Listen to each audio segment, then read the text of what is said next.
നമസ്കാരം. മലയാളി വാർത്ത ഇൻസൈഡിലേക്ക് സ്വാഗതം. ദ്വാരപാലക ശില്പങ്ങളുടെ കൈ മുറിച്ചു മാറ്റി. അംഗഭംഗം വന്ന രൂപങ്ങൾ ശ്രീകോവിലിൽ.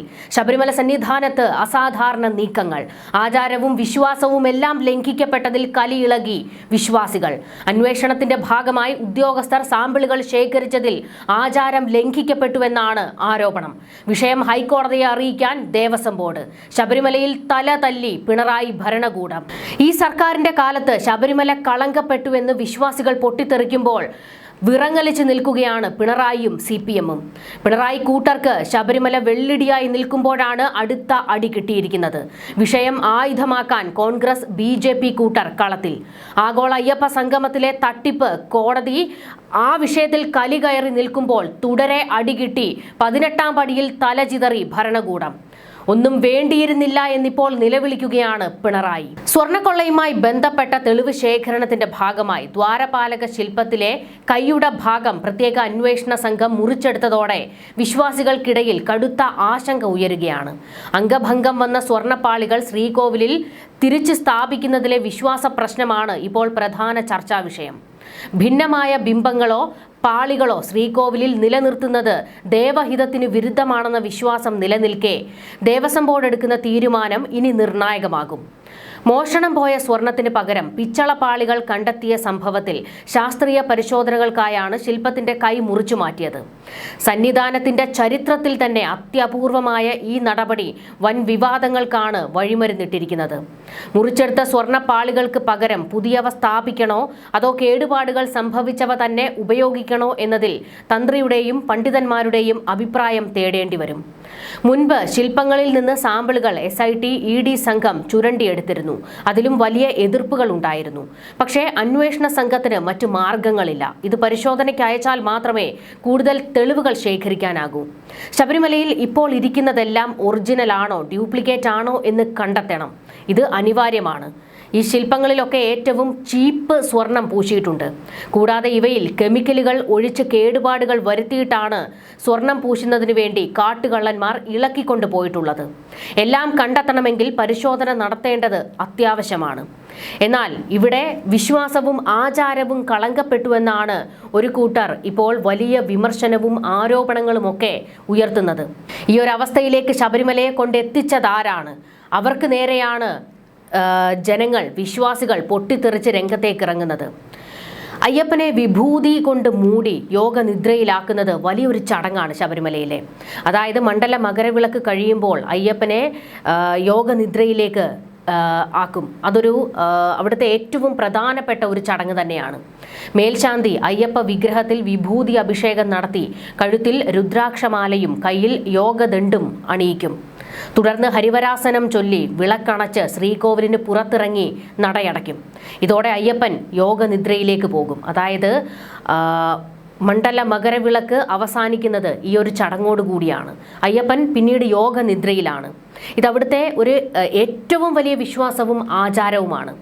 അയ്യപ്പന്റെ യോഗനിദ്രയ്ക്ക് ഭംഗം വന്നുകൂടാ എന്നാണ് വിശ്വാസം. നടയടച്ച് താക്കോൽക്കൂട്ടം രാജപ്രതിനിധിക്ക് നൽകും. ദർശനത്തിന് ശേഷം രാജപ്രതിനിധി 18-ാം പടിയുടെ മുകളിലെ ഗേറ്റ് പൂട്ടി തുടർന്ന് 18-ാം പടി ഇറങ്ങുന്നു.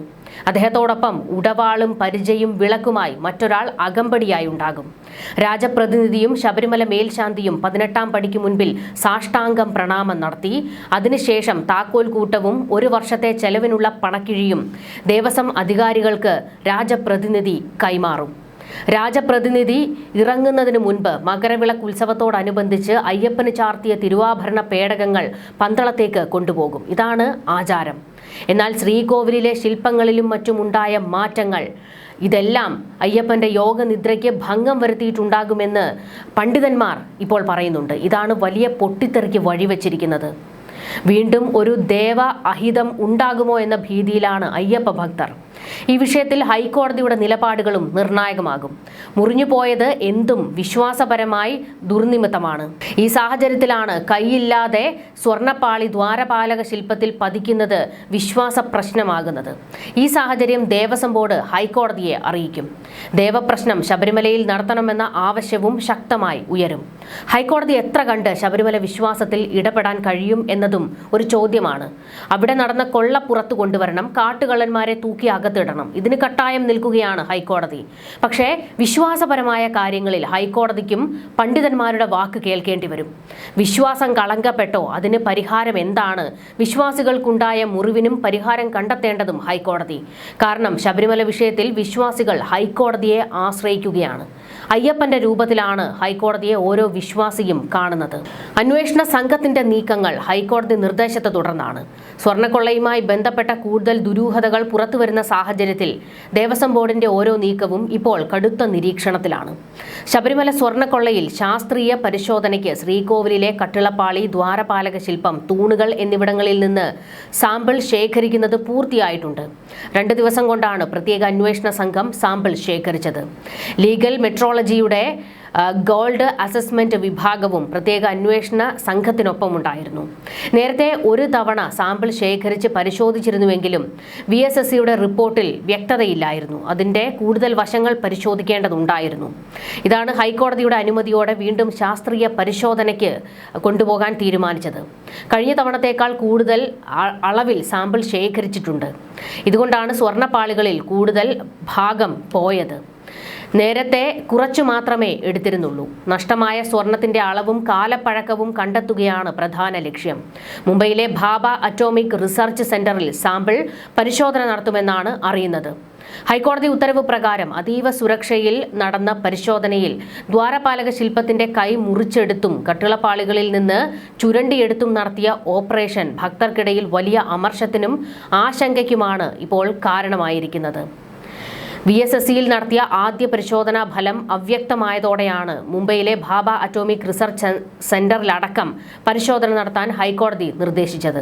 ഇതിനായി കന്നിമൂല ഒഴികെയുള്ള 3 വശങ്ങളിലെയും തൂണുകളിൽ നിന്നും ദ്വാരപാലക ശില്പങ്ങളിൽ നിന്നും സ്വർണത്തിന്റെ സാമ്പിളുകൾ ശേഖരിക്കുകയായിരുന്നു.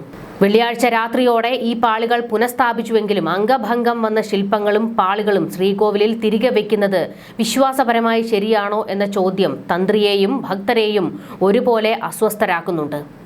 സ്വർണത്തിന് പകരം പിച്ചള വെച്ച് ഭഗവാനെ പോലും പറ്റിച്ച കള്ളന്മാരെ കണ്ടെത്താൻ കഴിയാത്ത പോലീസ് ഇപ്പോൾ ശ്രീകോവിലിലെ സ്വർണം ഒന്നടങ്കം മാന്തിയെടുക്കുന്ന തിരക്കിലാണ്. അവർക്കും മറ്റു വഴിയില്ലാത്ത അവസ്ഥ. നഷ്ടപ്പെട്ട സ്വർണം എവിടെ പോയി എന്നതിനെക്കുറിച്ച് ഇപ്പോഴും പോലീസിന് ഒരു വിവരവുമില്ല. ഈ ശാസ്ത്രീയ പരിശോധനയിലൂടെ തട്ടിപ്പിന്റെ വ്യാപ്തി കണ്ടെത്താമെന്ന പ്രതീക്ഷയിലാണ് SIT ഇപ്പോഴുള്ളത്. നമ്മൾ മുൻപ് കേട്ടിരുന്നു ഈ ശബരിമലയിലെ സാധനങ്ങളെല്ലാം കടൽ കടത്തിക്കൊണ്ട് പോയിട്ടുണ്ട് എന്ന്. പുരാവസ്തു കടത്ത് സംഘങ്ങൾക്കുൾപ്പെടെ ഇതിൽ പങ്കുണ്ടെന്നും അവരുടെ കൈകളിലേക്ക് എത്തിയിട്ടുണ്ട് എന്നൊക്കെയുള്ള വിവരങ്ങൾ പുറത്തേക്ക് വരുന്നുണ്ട്. ഇതിനിടയിൽ ഇതെല്ലാം ഇളക്കിയെടുക്കാൻ അനുമതി കൊടുത്ത കാട്ടുകള്ളന്മാർ അവരെയാണ് ഓരോരുത്തരായി ഇപ്പോൾ സ്വാഭാവിക ജാമ്യം കിട്ടി ജയിലിന് പുറത്തേക്ക് ഇറങ്ങുന്നത്. ഇതെല്ലാം വിശ്വാസികളെ വല്ലാതെ അമർഷത്തിലാക്കുന്നുണ്ട്. ഇതിനിടയിൽ സർക്കാരിൻ്റെ ഭാഗത്ത് നിന്ന് വീണ്ടും ശബരിമല വിഷയത്തിൽ പിഴവുകളല്ല ഇവരുടെ കയ്യിലിരിപ്പാണ് കാരണം. അതായത് ആഗോള അയ്യപ്പ സംഗമം നടത്തിയതിലെ സകലമാന തട്ടിപ്പും ഇപ്പോൾ പുറത്തേക്ക് വന്നിട്ടുണ്ട്. ഇതും ജനങ്ങൾ ഇപ്പോൾ ചർച്ച ചെയ്തു തുടങ്ങിയിട്ടുണ്ട്. നന്ദഗോവിന്ദം ഭജൻസിന്റെ പേരിലൊക്കെ 8 ലക്ഷം രൂപയാണ് തട്ടിയെടുത്തിരിക്കുന്നത്. എന്നാൽ തങ്ങൾ അവിടെ പരിപാടി നടത്തിയിട്ടില്ല എന്ന് നന്ദഗോവിന്ദം ഭജൻസ് തന്നെ വെളിപ്പെടുത്തുകയും ചെയ്തിട്ടുണ്ട്. വലിയ കൊള്ള ഈ ആഗോള അയ്യപ്പ സംഗമത്തിന്റെ മറവിലും നടന്നിരിക്കുന്നു. ഈ വേദിയിൽ നിന്നുകൊണ്ടായിരുന്നു പിണറായി വിജയൻ പറഞ്ഞത് വിശ്വാസം സംരക്ഷിക്കുമെന്ന്. എന്നാൽ ഇപ്പോൾ ഓരോ വിശ്വാസിയും പറയുകയാണ് അവിടുത്തെ എല്ലാ വിശ്വാസവും കളങ്കപ്പെട്ട് കഴിഞ്ഞിരിക്കുന്നു. അയ്യപ്പൻ യോഗനിദ്രയിൽ നിന്ന് ഉണർന്നിട്ടുണ്ടാകാമെന്നാണ് വിശ്വാസികൾ പറയുന്നത്. കാരണം ശ്രീകോവിലിൽ അനിഷ്ടങ്ങൾ സംഭവിക്കുമ്പോൾ അയ്യപ്പൻ എങ്ങനെ യോഗനിദ്രയിൽ ഇരിക്കാൻ കഴിയുമെന്നുള്ള ചോദ്യങ്ങൾ വിശ്വാസികൾ ചോദിക്കുകയാണ്. ഇതൊക്കെ പറയുമ്പോൾ അയ്യോ മാധ്യമങ്ങൾ അന്ധവിശ്വാസം പടച്ചുവിട്ട് ജനങ്ങളുടെ വികാരം ഇളക്കി വിടുന്നേയെന്ന് ചില കേന്ദ്രങ്ങൾ വല്ലാതങ്ങ് കളിക്കുന്നുണ്ട്. ഇത് അന്ധവിശ്വാസം പടയ്ക്കുന്നതല്ല. ശബരിമല കോടാനുകോടികളുടെ വിശ്വാസ കേന്ദ്രമാണ്. അവിടെ കളങ്കപ്പെട്ടാൽ വിശ്വാസികൾ ഇടപെടും. അവരുടെ രോഷം അണപൊട്ടും. അതിനെ പിടിച്ചുകെട്ടാൻ ഒരു ഭരണകൂടത്തിനും കഴിയില്ല. വിശ്വാസികളുടെ വിശ്വാസത്തെ ചോദ്യം ചെയ്യാൻ നമുക്കും ആർക്കും ഒരധികാരവുമില്ല. ഇവിടുത്തെ രാഷ്ട്രീയ പാർട്ടികൾ കാലാകാലങ്ങളായി ശബരിമല വെച്ച് കളിക്കുകയാണ്. അക്കൂട്ടത്തിൽ എല്ലാവരുമുണ്ട്. CPM, കോൺഗ്രസ്, BJP ഇവർക്കെല്ലാം ശബരിമല രാഷ്ട്രീയ ആയുധം മാത്രമാണ്, അല്ലാതെ വിശ്വാസമല്ല. ഇവിടുത്തെ യഥാർത്ഥ വിശ്വാസികൾ അത് തിരിച്ചറിയുക. ഏത് മതത്തിൽ വിശ്വസിക്കാനും അത് പ്രചരിപ്പിക്കാനും ഭരണഘടന നൽകുന്ന അവകാശം ഇവിടുത്തെ പൗരന്മാർക്കുണ്ട്. ശബരിമല വിശ്വാസം പറഞ്ഞാൽ ഉടനെ അവരെ അങ്ങ് സംഘിച്ചാപ്പയടിക്കുകയാണ്. ഇവിടുത്തെ ഒരു വിശ്വാസ കേന്ദ്രങ്ങളും സംഘികൾക്ക് തീരെഴുതി കൊടുത്തിരിക്കുന്നതല്ല ഉടനെ അങ്ങ് സംഘിച്ചാപ്പ കുത്താനായിട്ട്. അങ്ങനെയെങ്കിൽ പിണറായിക്കും സംഘിച്ചാപ്പ കുത്തണമല്ലോ. കാരണം വിശ്വാസം സംരക്ഷിക്കുമെന്ന് പറഞ്ഞ് ആഗോള അയ്യപ്പ സംഗമം നടത്തിയ കൂട്ടരാണല്ലോ ഇവര്. ഓരോ തെരഞ്ഞെടുപ്പ് അടുക്കുമ്പോഴും കമ്മികളും കൊങ്ങികളും സംഘികളും ഇറങ്ങും ശബരിമല സംരക്ഷണവും പറഞ്ഞ്. സംരക്ഷിച്ച് സകലതും കട്ട് മോഷ്ടിച്ചു. ഇരിക്കുന്ന അയ്യപ്പൻ ഒറിജിനൽ ആണോ എന്ന് അയ്യപ്പന് പോലും അറിയാത്ത ഒരു ഗതികേട്. ശബരിമലയെ എന്തവസ്ഥയിലേക്കാണ് കൊണ്ടെത്തിച്ചിരിക്കുന്നത് എന്ന് വിശ്വാസികൾ തലയിൽ കൈവച്ച് ചോദിക്കുമ്പോൾ അതിന് മറുപടി കൊടുക്കേണ്ട ഉത്തരവാദിത്തം ഭരണകൂടത്തിനുണ്ട്. അവിടെയാണ് ഈ പറയുന്ന ശബരിമല സ്വർണ്ണക്കൊള്ള പുറത്തേക്ക് വന്നപ്പോൾ ഇവിടുത്തെ മന്ത്രി പ്രതികരിച്ച ഒരു കാര്യമുണ്ടായിരുന്നല്ലോ. ഇവിടുത്തെ ദേവസ്വം ബോർഡുകൾ സ്വതന്ത്രമായി പ്രവർത്തിക്കുന്നവയാണ്, അവിടെ സർക്കാരിന് കൈകടത്താൻ കഴിയില്ല എന്ന്. കടകംപള്ളി സുരേന്ദ്രൻ പറഞ്ഞ ന്യായമായിരുന്നു. പക്ഷേ മുൻ മന്ത്രിയായിരുന്ന ജി സുധാകരൻ ഒരു കാര്യം പറഞ്ഞിട്ടുണ്ട്. ശബരിമലയ്ക്ക് ഇവിടുത്തെ രാഷ്ട്രീയ മണ്ഡലത്തിൻ്റെ സംരക്ഷണം ഉണ്ടാകണം, അല്ലെങ്കിൽ അവിടെ നിന്നെല്ലാം കട്ട് മോഷ്ടിച്ചു കൊണ്ടുപോകുമെന്ന്. അതായത് ആ രാഷ്ട്രീയ മണ്ഡലം തന്നെയാണ് ഈ കൊള്ളകൾക്ക് കൂട്ടുനിന്നതെന്ന് വിശ്വാസികൾ പറയുകയാണ്. അത് CPM-ന്റെ നേർക്കുള്ള വെടിയുണ്ട തന്നെയാണ്. അതല്ല, നിങ്ങൾക്കിതിൽ പിഴവ് പറ്റിയിട്ടില്ല എങ്കിൽ പാർട്ടി അത് തെളിയിക്കട്ടെ, ഭരണകൂടം അത് തെളിയിക്കട്ടെ. പക്ഷേ ഇപ്പോഴും ഈ ഭരണകൂടവും പാർട്ടിയും ചെയ്യുന്നത് എന്താണ്? ഈ കൊള്ളയിൽ ഉൾപ്പെട്ടവരെ സംരക്ഷിക്കുകയാണ്. വാസുവിനെയും പത്മകുമാറിനെയും ഒക്കെ ഇപ്പോഴും ചേർത്ത് പിടിക്കുകയാണ്, പാർട്ടിയിൽ നിന്ന് പുറത്തേക്ക് ചവിട്ടി പുറത്താക്കാതെ. അപ്പോൾ പിന്നെ വിശ്വാസികൾ പറയുന്നതൊക്കെ കേൾക്കാൻ നിങ്ങൾ ബാധ്യസ്ഥരാണ്. രാഷ്ട്രീയക്കാരുടെ ഒത്താശയോടെ നടന്ന തട്ടിപ്പും വെട്ടിപ്പും ശബരിമലയെ കളങ്കപ്പെടുത്തിയിരിക്കുകയാണ്. അതുകൊണ്ടാണല്ലോ ഇപ്പോൾ ഈ അന്വേഷണ സംഘത്തിന് ഈ ദ്വാരപാലക ശില്പങ്ങളിലെയും കട്ടിളപ്പാളിയിലെയും ഒക്കെ പലതും ചുരണ്ടിയെടുത്തുകൊണ്ട് പോകേണ്ടി വന്നത്. ആചാരം ലംഘിക്കപ്പെട്ടതിൽ ഭരണകൂടത്തിന് നേരെ വിരൽ ചൂണ്ടുകയാണ് വിശ്വാസികൾ. അത് പിണറായിക്ക് നേരെയുള്ള വിരൽ ചൂണ്ടലാണ്. ശബരിമല മുച്ചൂടും മുടിച്ചു, അതാണ് ഒറ്റ വാക്കിൽ പറയാനുള്ളത്. അത് കളങ്കപ്പെടുത്തിയതിൻ്റെ പഴി മുഴുവൻ ഈ ഭരണകൂടം കേൾക്കേണ്ടി വരും. കാലങ്ങളോളം നിങ്ങളുടെ തലയിൽ അതിൻ്റെ പാപഭാരമുണ്ടായിരിക്കും. ന്യൂസ് ഡെസ്ക് മലയാളി വാർത്ത ഇൻസൈഡ്.